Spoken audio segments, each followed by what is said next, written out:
اللهم صل على سيدنا محمد يا رب صل وسلم دائما ابدا على حبيبي. بتاؤ میاں بیوی کے ایک دوسرے کی خدمت کرنا زیادہ ثواب ہے یا اولاد کا ماں باپ کی خدمت کرنا؟ ماں باپ کی تو اور زیادہ ثواب ہے. آج بوڑھے ماں باپ کو چھوڑ دیتے ہیں یار ٹینشن کی، یار پتہ نہیں کیوں مر بھی نہیں رہے ہیں یار، وہ بھائی کیا مسئلہ ہے یار. پھر وہ عیدی سینٹر میں جمع کراؤ، اولڈ ہاؤس میں جمع کراؤ. ابھی ایک کلپ آیا باہر کے کسی ملک کا کہ ماں باپ کو زہر پلانے کی کوشش کی. کسی نے لکھا ہے کہ یہ ہے وہ تہذیب یافتہ قوم، اور یہ واقعات بہت ہوئے ہیں.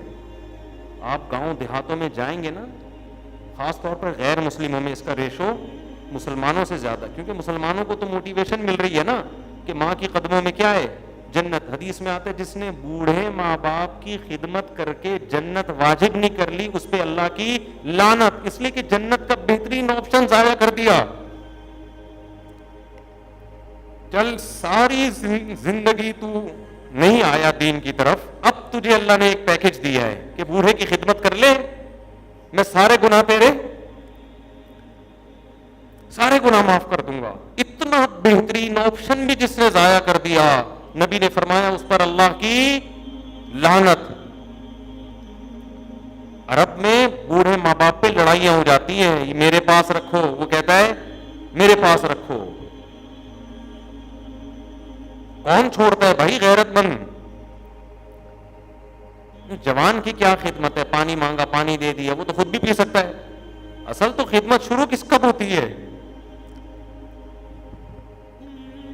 جو آپ کے والدین نے بچپن میں آپ کے ساتھ کیا، جو انسان بھول جاتا ہے. جب اپنے بچوں کو دیکھا کرو نا کیسے ماں پالتی ہے، اپنے بچوں کو دیکھا کرو کہ آپ کی بیوی کیسے ان کو پال رہی ہے، پھر یاد آتا ہے انسان کو. تو غیرت مند آدمی تو چاہتا ہے کہ یار مجھے موقع ملے کہ میں کچھ تو ان کی خدمت کا بدلہ ان کو دنیا میں دوں. وہ تو بڑھاپے کا انتظار کرتا ہے کہ خدمت کا تو مزہ ہی کب ہے؟ بڑھاپے میں ہے. لیکن آپ دیکھ لو آج کی جو نوجوان نسل ہے اس کو ٹینشن ہوتی ہے یار نہ ہم کچھ کر سکتے ہیں، نہ میں باہر کمانے جا سکتا ہوں، پتہ نہیں کیا مسئلہ ہے ان لوگ کے ساتھ. کھانستے رہتے ہیں، چیختے رہتے. میں تو بعض گھروں میں نے خود دیکھا ہے باپ ادھر پڑا ہوا بوڑھا کھانس رہا ہے، چیخ رہا ہے، ڈانٹ رہا ہے، کوئی پوچھتا ہی نہیں ہے. پکار رہا ہوتا ہے کوئی جواب نہیں دیتا. حالانکہ جس گھر میں ہے وہ بنایا کس نے؟ باپ نے بنایا. آپ کو پڑھایا کس نے؟ باپ نے پڑھایا. ساری صلاحیتیں، اب اس کی ہر بات الٹی لگ رہی ہے. بھائی وہ جتنی مرضی الٹی کرے، سیدھی بات تو ہر ایک کی برداشت ہو جاتی ہے. والدین کی تو الٹی ہی تو ہے جو برداشت کرنے کا ثواب لینا ہے. ایک بہت بڑے تابعی تھے، بہت بڑے تابعی. پہلے زمانے میں جو محدثین ہوا کرتے تھے نا، پوری دنیا سے لوگ ان کے پاس آتے تھے حدیث سیکھنے کے لیے. تو وہ درس دیتے تھے، اور شام سے، دمشق سے، مصر سے، عراق سے، کہاں کہاں سے لوگ ان کے پاس اونٹوں پہ بیٹھ کے آتے ان سے حدیث سننے کے لیے.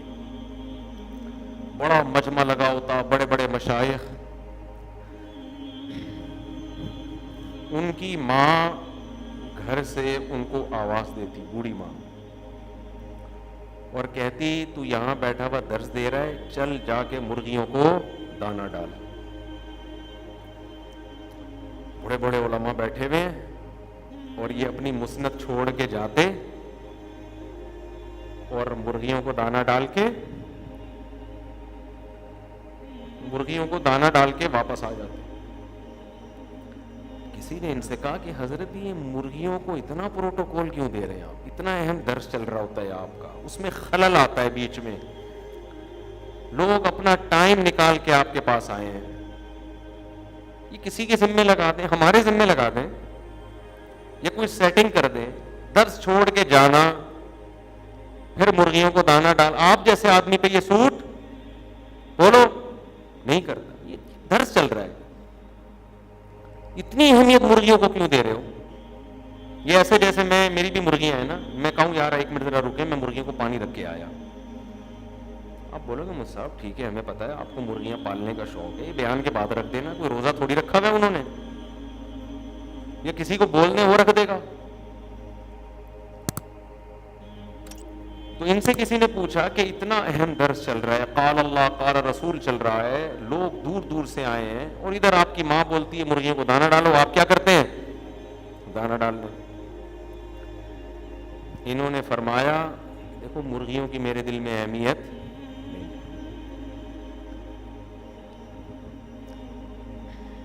کہتے ہیں بات یہ ہے کہ میں جس خدا کو خوش کرنے کے لیے یہ درس دے رہا ہوں نا, یہ میں تمہیں خوش کرنے کے لیے نہیں دے رہا, میں ویور بڑھانے کے لیے تھوڑی دے رہا ہوں یہ درس.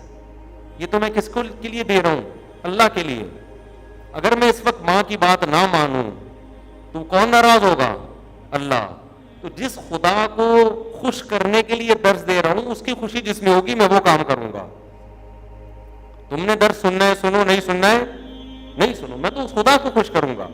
مرغیوں کی ویلیو نہیں ہے, ویلیو کس کی ہے؟ ماں کی. وہ کہہ رہی ہے دانا ڈالو.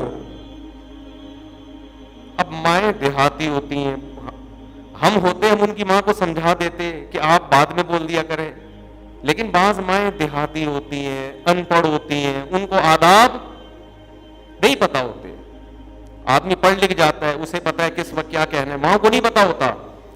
تو وہ بزرگ یہ نہیں دیکھ رہے کہ میری ماں پڑھی لکھی ہے کہ ان پڑھ ہے, وہ کہیں بھائی یہ سمجھانا کا تو بات کی چیز ہے, ابھی کس کو فالو کرنا ہے. وہ بھی غصہ ہوگی وہ کہ میں تجھے کیا کہہ رہی ہوں اور تو اپنا درس لے کے بیٹھا ہوا ہے. تو میں نے ایسے لوگ دیکھے, آج بھی ہیں الحمدللہ. 15 سال سے باپ بستر پہ پڑا ہوا ہے کوما میں, اور بیٹا خدمت کر رہا ہے, بیٹے خدمت کر رہے ہیں. یہ جو میں بار بار کہتا ہوں نسل بڑھاؤ, یہ اس میں تمہارا فائدہ ہے. اپنی اولاد پہ بھی رحم کرو. بوڑھے ماں باپ کو پالنا بعض دفعہ ایک بندے کا کام نہیں ہوتا. اگر یہ ذمہ داری کئیوں پہ ڈیوائڈ ہو جائے تو سب مل کے پال لیتے ہیں.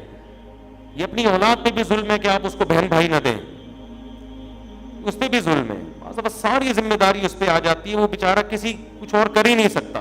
اس کے لیے تو سعادت ہے کہ ماں کی خدمت کرے, لیکن ماں باپ کا بھی تو فرض بنتا ہے نا کہ. اور بڑھاپے کا زمانہ 20-30 سال چلتا ہے, 2-4 سال کی بات نہیں ہوتی. 60-70 سال کے بعد بالآخر بوڑھے ہونا شروع. اس کے بعد بعض دفعہ 20-30 سال. ہم تو اپنے نانا کو دیکھتے تھے, بچپن سے ہی بوڑھے ہی دیکھ رہے تھے ہم ان کو, ان کی خدمت ہی ہو رہی تھی. نانا اور نانی دونوں ہمارے ایسے. ہم نے ان کو دیکھا ہے کہ ہمارے جو ماموں خالہ تھے انہوں نے 40 سال میرا خیال ہے ان کی بڑھاپے میں خدمت. 40 سال کو 99 سال میں فوت ہوئے وہ, تو 40-50 سال تو انہوں نے خدمت لی ہے نا. تو سب نے, اولاد ماشاءاللہ کثیر تھی, سب نے مل کے خدمت کی, سب پہ ڈیوائڈ ہو گئی. تو یہ جو 1-1 2-2 بچے ہیں, یہ تمہارا بڑھاپا بھی خراب کریں گے یہ سیٹ اپ. مفتی طارق مسعود صاحب کے بیانات سننے کے لیے youtube.com/مفتی طارق مسعود کو سبسکرائب کریں, اور اگر آپ لائیو ویڈیو کو کبھی بھی مس نہیں کرنا چاہتے ہیں تو سبسکرائب کرنے کے بعد بیل آئیکن پہ کلک کرنا مت بھولیں. جزاک اللہ.